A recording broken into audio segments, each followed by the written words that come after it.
माँ, भूख लगी है, खाना बनाना। आज तो मुझे खाना बनाने की जरूरत ही नहीं है, क्योंकि आज तो मैं तेरे लिए डोसा लेकर आई हूँ। अरे वाह माँ, डोसा कहाँ से लाई? मैं जिस ठेले पे काम करती हूँ ना, वहाँ पे डोसे का थोड़ा सामान बच गया था, तो मैंने सोचा क्यों ना अपने लाडले बेटे के लिए लेकर जाऊँ। माँ, तुम कितना प्यार करती हो मुझसे। हाँ हाँ, माँ के प्यार ने ही तो तुझे बिगाड़ा हुआ है। अपने बच्चे को अच्छा खाना खिलाने को क्या बिगाड़ना कहते हैं। दीपिका अपनी सहेली मीनू के साथ एक ठेला लगाकर डोसा बेचा करती थी।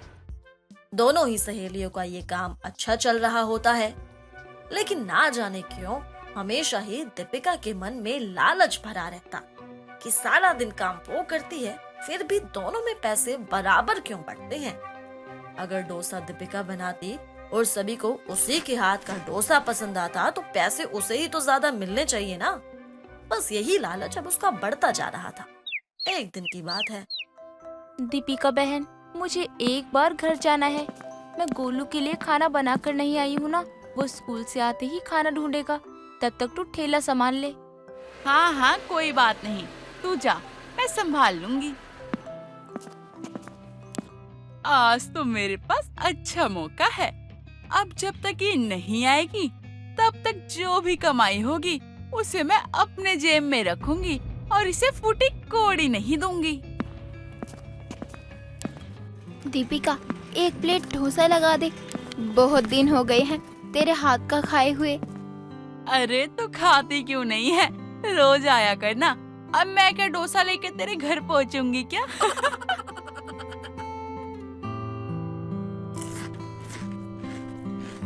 अरे तेरे हाथ का स्वाद तो बहुत अलग है। तू अपना खुद का कुछ काम शुरू क्यों नहीं करती? कब तक ऐसे दूसरों के साथ मिलकर काम करती रहेगी? सोचती तो मैं भी ऐसा ही हूँ। अब देखो ना, सारा काम मैं करूँ। अभी भी कितने घंटों से मैं अकेले ठेला संभाल रही हूँ, और वो मैडम आएगी और आधे आधे पैसे बांट लेगी। तभी तो कह रही हूँ कि आखिर कब तक ऐसा करती रहेगी। देख, तेरी दोस्त हूँ, इसलिए ही तुझे ऐसी सलाह दे रही हूँ। नहीं तो आखिर मीनू को जानता ही कौन है? जो भी उसको जानता है ना, सिर्फ तेरी वजह से जानता है, क्योंकि तू उसकी दुकान में बहुत स्वादिष्ट खाना जो बनाती है। हाँ बहन, लेकिन अब बहुत हुआ। मैं जल्द ही अपना सारा हिसाब किताब यहाँ से करूँगी। चल, अब मुझे तो अब देर हो रही है, तू ये ले पैसे, और जो मैंने कहा है उसके बारे में सोचना जरूर। दीपिका उसके दिए पैसे अपने पास छिपा लेती है, जिसके बाद और एक के बाद एक कई सारे ग्राहक आते हैं, और दीपिका कोई भी पैसा ठेले के गल्ले में नहीं रखती, बल्कि सारे पैसे अपने पास छिपा लेती है। तभी मीनू भी ठेले पर आ जाती है, लेकिन मीनू ये देख लेती है कि दीपिका ने पैसे अपने पास छिपाए हैं, लेकिन वो चुपचाप जाकर खड़ी हो जाती है। कुछ काम वाम हुआ कि नहीं? अरे कहाँ, तब से तो खाली ही बैठी हूँ। पता नहीं किसकी नजर लग गई है, जो काम बिल्कुल चल ही नहीं रहा है। अच्छा, तब से कुछ काम ही नहीं हुआ? फिर तो सारा सामान भी बच गया होगा। तू कह रही है कि कुछ बिक्री नहीं हुई और सामान तो आधा खत्म है। तू कहना क्या चाहती है? मैं तुझसे झूठ बोल रही हूँ? मैंने कुछ गड़बड़ी करी है? जब तुझे मुझ पर यकीन ही नहीं होता, तो मेरे साथ काम करने का क्या ही फायदा है। मैं जा रही हूँ, और अब से तू अपना अकेले ही काम करियो और मैं अपना कर लूंगी। अरे, मेरे कहने का वो मतलब नहीं था। तेरा मतलब क्या था वो मुझे सब समझ में आ गया है। मुझे अब तेरे साथ काम नहीं करना है। तू हिसाब बराबर कर ले अपना। जब तू मेरी कोई बात सुनने को तैयार ही नहीं है, तो ठीक है, जैसा तुझे ठीक लगे। वैसे भी तेरा लालच मैंने देख ही लिया है। किस लालच की बात कर रही है तू? किसी की नहीं, छोड़ तू, और चल करते हैं अपना काम। दोनों ही अपना अपना हिसाब कर लेती हैं। जिसके हिस्से में जो आता वो लेकर अपना अपना अलग काम अब शुरू कर देती हैं। अब बाजार में एक नहीं बल्कि 2 डोसे के ठेले थे। एक था मीनू का और एक था दूसरा लालची दीपिका का। अब लोगों को ये समझ ही नहीं आ रहा था कि किसका डोसा खाए, क्योंकि दोनों ही अच्छा बनाती थी। और दोनों के साथ ही लोगों की काफी अच्छी बनती थी। कुछ दिन तो दीपिका का काम कुछ खास नहीं चला। फिर वो सोचती है, मुझे ना डोसे का दाम कम कर देना चाहिए, लेकिन अगर डोसे का दाम कम करूंगी तो फिर बचत नहीं होगी। अब मैं ऐसा क्या करूं जिससे बचत भी हो और ग्राहक भी आए। अरे किस बात से परेशान हो, मुझे बताओ। परेशान? अरे बहुत परेशान हूँ मैं। जब से मीनू ने अपना काम अलग किया है, काम ही नहीं चल पा रहा है। उसका तो फिर भी चल जाता है, लेकिन मेरा काम तो चल ही नहीं रहा है। अब समझ ही नहीं आ रहा कि करूँ तो करूँ क्या आखिर। लेकिन इसमें करना क्या है? आज नहीं चल रहा कल चल जाएगा, परेशान क्यों होती हो? मैं सोच रही हूँ कि अपने डोसे के रेट कम कर दूं, लेकिन फिर सोचती हूँ कि बचत कैसे होगी। लेकिन मेरे दिमाग में एक आइडिया आया है। सस्ते चावल का आटा लाते हैं, उससे डोसा भी बनाएंगे और जो तेल कम पैसों में मिलता है उसी का इस्तेमाल करते हैं। अरे तो इससे क्या तुम्हारे पैसे बच जाएंगे? हाँ, अगर मेरे डोसे बनाने का सामान सारा सस्ता होगा तो डोसा कम दाम में बेचूंगी, जिससे ग्राहक मेरे पास भी आएंगे और उन्हें इस बारे में पता भी नहीं चलेगा। मुझे हर तरफ से मुनाफा होगा। तब ग्राहक उस मीनू के ठेले पे नहीं जाएंगे, क्योंकि वो 50 रुपए में बेचती है तो मैं 40 रुपए में डोसा बेचूंगी। वैसे तो किसी की भी सेहत के साथ खिलवाड़ करना सही नहीं है, तो तुम कोई दूसरा रास्ता अपनाओ ना। किसी की सेहत के साथ कोई खिलवाड़ नहीं होगा। दीपिका अब ऐसा ही करती। वो कम दाम का सारा सामान ले आती और अपने डोसे के रेट अब कम कर देती है, जिससे कि उसके ठेले पर भीड़ लग जाती है और डोसा खाने के लिए लोगों का नंबर ही नहीं आता। ये इसके ठेले पर इतनी भीड़ कैसी है? आखिर ये ऐसा क्या कर रही है? अरे आंटी जी, वहाँ इतनी भीड़ क्यों है? वो ना सस्ता डोसा देती है 40 रुपए में, और तुम तो 50 रुपए में डोसा देती हो, तो तुम्हारे पास कौन ही आएगा। एक काम करो, तुम भी ना अपने डोसे का दाम कम कर दो, जिससे कि तुम्हारे पास भी ग्राहक आए। लेकिन 40 रुपए में डोसा बेचने पर कोई बचत तो हो ही नहीं सकती। इस बाजार में सबसे सस्ता डोसा तो हमारा ही हुआ करता था, लेकिन अब इससे सस्ता क्या हो सकता है? ले लो डोसा, 50 में नहीं 40 में ले लो। सबसे सस्ता डोसा ले लो, डोसा ले लो, डोसा। ये लालची दीपिका इतनी तो सीधी नहीं है। इसमें इसने कोई ना कोई फायदा तो देखा ही होगा। ये वायरल वड़ा पाव गर्ल से कम थोड़ी ना है, नौटंकी है पूरी की पूरी। देखो तो कोई इस चुड़ैल का चेहरा कैसे उतरा हुआ है। मजा ही आ गया। अगर मेरी कमाई ऐसे ही होती रहेगी ना, तो वो तो फिर घर बैठेगी और सारा काम तो मेरा ही चलने वाला है। मजा ही आ गया। अब दिन यूं ही बीत जाते हैं। दीपिका जो खराब सामान के साथ डोसा बेच रही थी, किसी को अभी तक पता नहीं चल पा रहा था कि वो खराब सामान इस्तेमाल कर रही है। वो सस्ते दाम पर खराब सब्जियां, सस्ता आटा, खराब नारियल की चटनी, ये सब बनाती। मुझे एक दिन दीपिका का पीछा करना ही होगा। मुझे देखना ही होगा कि आखिर कैसे इतने सस्ते दाम पर डोसा बेच पा रही है। इसे मुनाफा कैसे हो रहा है? इस मीनू का धंधा तो मैंने ऐसा चौपट कर दिया है। बस अब इसका ठेला यहाँ से उठवा दूं, फिर तो मैं अपने डोसों का दाम बढ़ाकर मुनाफा ही मुनाफा कमाऊंगी। फिर तो मार्केट में मेरी टक्कर का कोई नहीं होने वाला है। अरे दीपिका, अब तुम्हारे ग्राहक बन चुके हैं और रेगुलर भी आ रहे हैं तुम्हारे पास, तो अब तुम्हें ये सब धांधलेबाजी करनी बंद करनी होगी। किसी को पता चल गया ना तो स्यापा हो जाएगा यार। ए जी, अब चुप कीजिए। आपको किसी चीज का कुछ नहीं पता। ये मेरा काम है और इसे मुझे ही करने दीजिए। मुझे तो तुम्हें सावधान करना था, बाकी तुम्हारी मर्जी। कल को कुछ हुआ तो मैं तो दूर हट जाऊंगा और तुम मुझे कुछ मत कहना।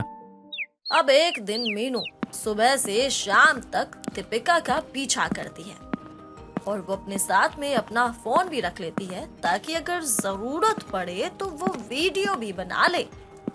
लेकिन शाम तक तो उसे कुछ हासिल नहीं होता। तो वहीं वो देखती है कि रात में दीपिका मंडी की तरफ जा रही है। मीनू को लगता कि वो तो सामान लेने जा रही है ठेले के लिए। मुझे वापस चले जाना चाहिए, क्योंकि ये तो सामान लेने जा रही है। और वैसे भी सुबह से शाम तक इसका पीछा करने से मुझे कुछ नहीं मिला, तब क्या ही मिलेगा। वो दीपिका को दूर से देखती है। वो एक सड़े गले से सब्जी वाले के पास रुक जाती है और एकदम से मीनू भी रुक जाती है। वो हैरान होती है कि दीपिका वहाँ क्यों रुकी है। वो तुरंत अपने फोन में वीडियो रिकॉर्ड करने लगती है। ये सब्जियां कैसे दी भैया? हैं? क्या क्या पूछ रही हो तुम? ये सारी सब्जियां तो सड़ चुकी हैं। इनका दाम क्यों पूछ रही हो? अगर चाहिए तो ताजी सब्जियां भी हैं, वो ले लो। हाँ तो बताओ ना, कितने में दी? बेचनी नहीं है क्या आपको? हैं? आपका दिमाग खराब हो चुका है क्या? ऐसी सब्जियां कौन खरीदता है? लेकिन अगर फिर भी आपको चाहिए तो ऐसे ही ले जाइए। क्या फ्री में बांट रहे हो? लॉटरी लग गई है क्या भैया आपकी? अरे मेरी माँ, मैं तुझसे कह चुका हूँ ये खराब है, मैं इन्हें बेच नहीं सकता। उल्टा मैं इसे फेंकने जा रहा था और तू आ गई और तुझे ये चाहिए तो ले जा, लेकिन मेरा पीछा छोड़। हे भगवान, मुझे तो अपनी आंखों पर यकीन नहीं हो रहा कि ये इतना घटिया काम कर रही है। ये इस वजह से सस्ता डोसा बेच पा रही है क्योंकि इसे सस्ता सामान मिल रहा है। अरे भैया, जो सबसे सस्ता आटा है ना वो दे दो, 5 किलो ही दे देना। दीपिका इतना गिर जाएगी, ये तो मैंने कभी सोचा भी नहीं था। इसने तो हद ही कर दी वाकई। इसकी पोल तो मैं सबके सामने खुलकर रहूंगी।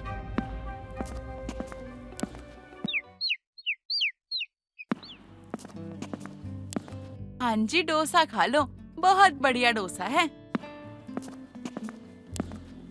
यही सही मौका है इसका सच सबके सामने लाने का। अरे दीपिका बहन, तू इतना सस्ता डोसा बेचती है, लेकिन ये तो बता कि तुझे बचत कैसे होती है, क्योंकि इतने कम पैसों में तो किसी भी दुकानदार को बचत नहीं होती। कहीं तू खराब सामान तो नहीं लाती है ना और ग्राहकों को बेवकूफ बनाती हो। ये क्या कह रही हो तुम? क्या दीपिका हमें खराब चीजें खिलाती है सस्ते दाम में?